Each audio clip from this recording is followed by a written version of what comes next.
Lors d'une conférence, Warren Buffett explique que les personnes dont il va raconter l'histoire avaient un point commun. Elles savaient, au fond d'elles, qu'elles avaient le potentiel de devenir bien plus que ce qu'elles étaient à l'époque. Elles étaient prêtes à investir leur temps et leur énergie pour progresser. Buffett insiste sur le fait qu'acquérir plus de compétences est une chose extraordinaire, et il souhaite partager quelques histoires courtes pour en tirer des leçons inspirantes. Il évoque 2 femmes qui, à partir de presque rien, ont chacune vendu leur entreprise à Berkshire Hathaway pour des millions de dollars. Elles ont toutes 2 commencé avec 2500 $. Par une étrange coïncidence, exactement le même montant. Et c'était tout ce qu'elles possédaient à ce moment-là. L'une d'elles est une femme arrivée à Seattle en 1917 sans parler un mot d'anglais. Elle portait une étiquette autour du cou indiquant « Fort Dodge, Iowa ». La Croix-Rouge l'a aidée à rejoindre son mari à Fort Dodge, où elle a vécu 2 ans, se sentant perdue à cause de la barrière linguistique. Finalement, en 1919, le couple a déménagé à Omaha. Là, elle a trouvé une petite communauté de juifs russes qui l'a aidée à se sentir enfin chez elle. Buffett souligne que pour ceux qui aspirent à réussir, il ne faut jamais sous-estimer le pouvoir du soutien communautaire. Il peut jouer un rôle déterminant dans l'atteinte des objectifs personnels et professionnels. Warren Buffett raconte ensuite que sa fille aînée, Frances, allait à l'école et revenait chaque jour pour enseigner à sa grand-mère les mots qu'elle avait appris. Cette femme, Rose Blumkin, a passé 20 ans à économiser de l'argent, ramenant d'abord ses frères et sœurs, puis ses parents, 50 $ à la fois, en vendant des vêtements d'occasion. Elle a eu 4 enfants durant cette période. En 1937, après 2 décennies d'épargne, elle avait mis de côté 2500 $. Elle s'est rendue à Chicago pour acheter des meubles et concrétiser son rêve, ouvrir un magasin. Buffett explique que cette femme, qui n'avait jamais été à l'école, a investi ses 2500 $ avec la même détermination que celle qu'il observe chez les personnes présentes ce jour-là. Elle a bâti une entreprise qu'elle a vendue en 1983 pour environ 60 millions de $. Cette entreprise a généré un chiffre d'affaires de 1,5 milliard de $ l'année précédente, et la 4e génération de sa famille y travaille encore aujourd'hui. Rose Blumkin a travaillé jusqu'à l'âge de 103 ans. Elle a pris sa retraite cette année-là et est décédée l'année suivante. Warren Buffett ajoute, non sans humour, que c'est une leçon pour les managers de Berkshire Hathaway. Attention au danger d'une retraite prématurée. Pour les jeunes entrepreneurs, son parcours incarne parfaitement l'importance de la persévérance et de la vision à long terme. Buffett insiste sur le fait que, malgré l'absence d'éducation formelle, Rose Blumkin a construit une entreprise prospère grâce à sa détermination et à son éthique de travail. Elle ne savait ni lire ni écrire, mais elle possédait une vision claire et une volonté inébranlable de satisfaire ses clients. Avec des marges bénéficiaires très faibles, elle a tout de même bâti une entreprise exceptionnelle. Warren Buffett partage ensuite une autre histoire, celle d'une femme qui a également commencé avec 2500 $. Il a fini par lui verser des centaines de millions pour son entreprise. Ce genre de rencontre a renforcé sa volonté de repérer des personnes talentueuses dès leur début, avant que leur succès ne les rende inaccessibles.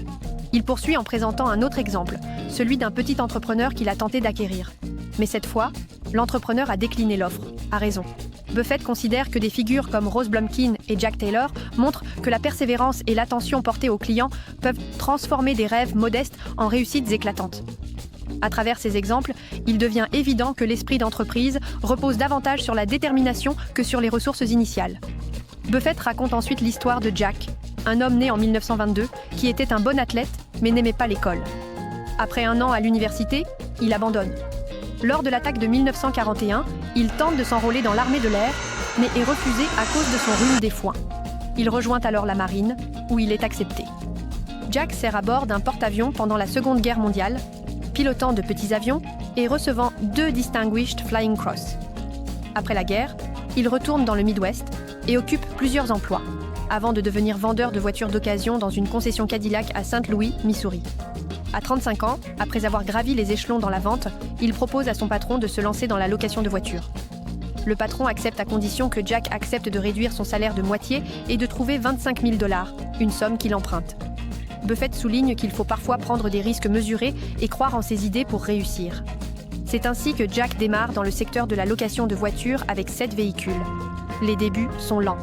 Il laisse le téléphone sonner plusieurs fois pour donner l'impression qu'il est occupé, alors que c'est parfois le seul appel de la journée. Sa première entreprise n'est pas un franc succès, mais elle lui enseigne des leçons précieuses. À 40 ans, avec 17 véhicules, Jack décide de s'attaquer aux géants du secteur, Hertz, Avis, National. Buffett précise que ces voitures n'étaient pas différentes de celles des grandes marques, mais que son service, lui, était exceptionnellement chaleureux. Il nomme son entreprise d'après le porte-avions sur lequel il avait servi, l'Enterprise. Buffett rappelle que dans un marché concurrentiel, se différencier par la qualité de service est crucial. Jack a su transformer une activité ordinaire en une entreprise florissante grâce à son souci du détail et sa passion du client. Jack est décédé environ 1 an et demi avant la conférence, explique Buffett. Mais l'entreprise qu'il avait démarrée avec seulement 17 voitures valait alors plus que Hertz, Avis et toutes les autres sociétés de location réunies. Il s'appelait Jack Taylor. Son fils, Andy Taylor, un ami proche de Buffett, dirige aujourd'hui l'entreprise et une 4e génération est déjà impliquée. Buffett souligne que Jack Taylor n'a pas inventé l'intelligence artificielle, mais il a transformé des voitures ordinaires en une entreprise extraordinaire, simplement en mettant le client au cœur de tout. Cette réussite prouve qu'il n'est pas nécessaire de partir d'une idée révolutionnaire pour bâtir quelque chose d'exceptionnel. Pour réussir, il faut savoir écouter, s'adapter et améliorer sans relâche les pratiques existantes. Il compare Jack à Henry Ford, qui a échoué 2 fois avant de créer la Ford Motor Company en 1903.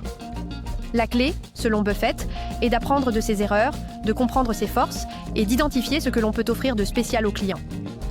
Buffett insiste sur une chose qu'il a observée au fil de sa carrière. Il n'a jamais vu une entreprise qui satisfaisait pleinement ses clients et qui échouait. Ce que l'on veut, dit-il, c'est que lorsqu'un client pense à louer une voiture ou à acheter un meuble, il se rappelle de l'endroit où il a vécu une excellente expérience. Le prix s'oublie, mais pas l'expérience. Pour les entrepreneurs, chaque interaction avec un client est une chance de créer une impression durable. Dans un monde où la concurrence est rude, se différencier par la qualité de l'expérience client peut transformer une entreprise banale en une success story. Enfin, Warren Buffett évoque l'importance, en tant que propriétaire d'une petite entreprise, de transmettre ce souci du client à ses employés. Et pour cela, il faut que les employés eux-mêmes soient traités de manière équitable. Il encourage les jeunes à choisir des partenaires, dans les affaires comme dans la vie, qui sont des modèles. Selon lui, on évolue toujours dans la direction des personnes qui nous entourent. Buffett conclut en disant qu'il a eu la chance d'être entouré d'enseignants, d'amis et d'un conjoint meilleur que lui, et que sa vie s'est améliorée à mesure qu'il apprenait à adopter un meilleur comportement. Son conseil : choisissez des partenaires qui vous inspirent, pas ceux que vous pensez devoir changer. De simples règles, satisfaire les clients, travailler bien avec les autres et s'entourer de gens positifs mènent loin dans la vie. Il termine en exprimant son admiration pour les personnes présentes dans l'auditoire, celles qui travaillent dur tout en s'efforçant d'améliorer leurs compétences. Pour quiconque cherche à réussir, conclut-il, s'entourer de personnes positives et inspirantes est une stratégie inestimable.